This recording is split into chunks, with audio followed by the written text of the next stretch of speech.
Kisah ini salah satu dari kisah-kisah unik yang pernah diceritain oleh para ulama tentang masalah bagaimana kalau seseorang menjaga hubungannya dengan Allah Subhanahu wa taala. Seorang anak muda di Damaskus datang ke salah satu masjid namanya Masjid At-Taubah. Masjid At-Taubah ini sampai sekarang masih ada di kota Damaskus, dan zaman dulu di zaman tabi'in, udah lama sekali. Ada seorang ulama di situ jadi imam, kemudian dia juga ngajar, ngisi pengajian di situ. Ada satu anak muda datang dari luar kota Damaskus dan melapor kepada imam ini, guru ini, kiai kalau kita ya. Saya kalau datang dari luar kota Damaskus dan saya susah, boleh nggak saya tinggal di masjid belajar sama anda, tapi saya betul-betul tidak punya duit, nggak punya makanan. Bisa saya hidup bersama anda? Artinya makan, minum sama-sama. Kata syekhnya, boleh, silakan. Tapi kau sabar, apa yang saya makan kamu makan, apa yang saya minum kau minum. Kata muridnya, baiklah. Lalu setelah 3 bulan tinggal sama gurunya, sudah mulai belajar, dia ikut bersih-bersih masjid, dia cerita tentang keadaannya. Dia bilang, setelah 3 bulan saya tinggal dengan guru saya ini, saya baru tahu guru saya ini sangat zuhud, luar biasa. Orangnya sangat mendahulukan akhirat dari dunia, gitu kan. Nah, dia kalau ada makanan dia makan, kalau nggak ada dia puasa, nggak minta-minta sama orang. Hari ini kebetulan hari ketiga yang kami tidak punya makanan. Kami sahur 3 hari puasa, sahur, minum air minum segelas air dengan sebutir kurma, buka puasa juga begitu. Ini hari ketiga, saya sangat lapar. Sebagian ulama yang menanggapi kisah ini mengatakan mungkin kebetulan puasa Ayyamul Bid 3 hari setiap bulan, dan memang dia lapar sekali hari ketiganya. Dia bilang, saya sangat lapar, tapi guru saya masih kuat, dia lagi ngisi pengajian. Dia bilang saking laparnya, saya nggak konsentrasi lagi nangkap materi, dan saya tekan perut saya agar rasa laparnya berkurang. Dalam kondisi saya lagi bingung dengan rasa lapar saya ini, maka syaitan membisikkan dalam hati saya, hai anak muda, mungkin sekarang sudah halal bagi kamu untuk mencuri makanan. Kalau tidak kau akan mati. Lalu teruslah godaan syaitan datang kepada saya sampai saya terfikir mencuri makanan. Maka saya pun, dia bilang, jadi zaman dulu itu tembok masjid sama rumah orang dempetan. Dan tembok dulu zaman dulu itu pohon kurma ditebang atasnya, ditebang akarnya, ditancapin. Lalu didempetin satu sama lain, jadi tembok. Jadi dempet sama rumah orang. Dia bilang, saya pun naik dinding masjid, kemudian saya lihat rumah pertama sebelah masjid. Saya temukan di situ ada 3 orang wanita muslimah yang tidak pakai jilbab, lagi nunun kulit domba. Lalu saya alihkan pandangan saya tahu nggak boleh lihat yang bukan mahram saya, dan itu bukan tujuan saya sangat lapar. Dia bilang, saya pindah ke rumah kedua. Rumah kedua ini kebetulan atap rumahnya orang juga pada saat itu dari pelapa-pelapa kurma. Jadi ada celah-celah bisa dilihat, gitu kan. Dia bilang, saya lihat rumah itu kosong dan ada bau masakan. Karena laparnya saya turun dari atap, saya masuk ke dapur, kemudian saya temukan ada panci lagi dipakai masak dengan kayu bakar. Dia bilang, dalam kondisi saya melihat itu, saya buka pancinya, ternyata ada 2 buah terong yang sudah matang. Saya ambil salah satunya, saya makan. Sementara saya makan buah itu, lagi saya kunyah, sebelum saya telan, dia bilang, maka tiba-tiba iman saya kepada Allah muncul.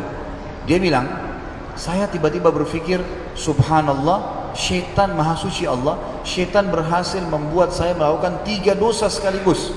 Masuk rumah orang tanpa izin, dosa. Mencuri, mengambil terong itu dosa. Dan saya sedang memakan yang haram, 3 dosa. Maka dia bilang, tidak mungkin Allah, ini keyakinannya, tidak mungkin Allah membuat saya mati kelaparan karena meninggalkan yang ia haramkan. Lalu dia bilang, saya lepaskan dari mulut saya yang tinggal saya telan tadi, gumpalan terong itu ke lantai masjid, lalu saya pulang ke lantai itu, lalu kemudian ke lantai rumah itu, kemudian saya balik ke masjid. Dia bilang, saya balik ke masjid, saya lagi masih pengajian, saya tidak bisa tangkap apa yang dibahas, sampai bubar pengajian. Waktu lagi bubar, saya masih duduk di kursi, saya duduk di salah satu tiang masjid, ada satu perempuan datang bercadar, mendekati saya lagi bicara, saya tidak tahu apa yang mereka bicarakan. Gak lama kemudian saya mengangkat kepalanya, menuju ke arah saya, lalu memanggil, sini ya muridku. Lalu saya mendekat, ditanya oleh syekh saya, apa kau sudah menikah? Kata muridnya, belum. Ditanya, apa kau ingin menikah? Kata anak muda ini, saya diam, nggak bisa nyaut. Yang kedua, apa kau ingin menikah? Dia diam. Yang ketiga, apa kau ingin menikah? Dia diam. Lalu kata anak muda ini, yang keempat atau syekh saya tanya, saya jawab. Saya bilang, syekh, anda tahu, setelah Allah subhanahu wa ta'ala, hidup saya bergantung pada anda. Apa yang anda makan, anda minum, saya juga makan dan minum. Sekarang sudah 3 hari kita nggak makan, cuma sahur dengan air putih sama sebutir kurma, buka puasa juga begitu. Maka sekarang bagaimana saya kalau nikah, hidupkan istri saya? Kata syekhnya, ini wanita di sebelah saya yang bercadar baru saja selesai masa iddah, meninggal suaminya 4 bulan 10 hari, dan ditinggalkan harta yang cukup buat dia. Ditinggal harta cukup buat dia.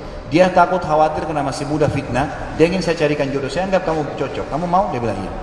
Perempuan tanya, mau? Iya. Dikeluarkan kendi dari kamar syekhnya, dijadikan mahar. Panggil walinya perempuan, panggil saksi 2, dinikahkan. Seketika pada saat itu. Selesai menikah, karena selama ini numpang di masjid, kata syekhnya, sekarang kau boleh tinggal sama istrimu, pulanglah.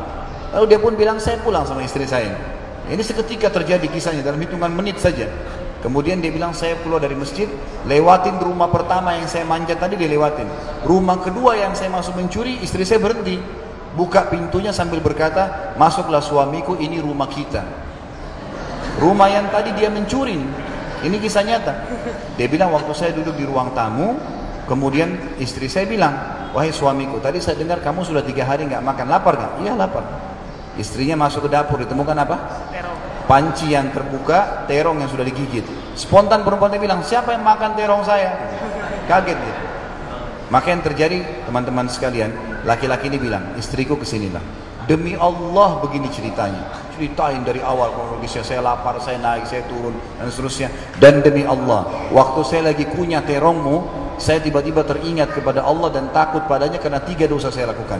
Masuk rumahmu tanpa izin, saya mencuri terong itu dan saya gigit yang haram, dan masih ada terong itu saya muntahkan di lantai rumahmu. Perempuan ini teman-teman sekalian mengucapkan kalimat, kata para ulama, perlu diukir dengan ukiran emas. Dia mengatakan apa? Wahai suamiku, engkau meninggalkan segumpal makanan haram, itu terong tadi, bisa kamu telan tuh. Lapar. Kata sebagian ulama menanggapi kisah ini, kalau dia telan halal buat dia. Dia akan mati kalau nggak makan, 3 hari nggak makan. Lalu kata perempuan ini, engkau meninggalkan segumpal makanan haram. Allah jadikan makanan itu, panci yang dipakai masak, rumah yang dipakai masak, dan saya pemilik rumah ini jadi milikmu sekarang. Tangkap nggak? Jadi bagaimana hanya karena meninggalkan segumpal makanan haram, Allah jadikan makanan itu, pancinya, rumahnya, perempuan itu jadi milik dia sekarang. Hilang laparnya, dapat rumah, gitu kan? Dapat pasangan hidup, dan luar biasa hanya karena meninggalkan yang haram.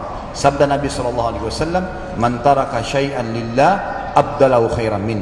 Siapa yang meninggalkan sesuatu karena Allah, Allah akan gantikan yang lebih baik daripada itu. Maka dengan mengenal Tuhan kita Allah Subhanahu wa taala, kita secara otomatis akan mengetahui atau kita akan berbahagia.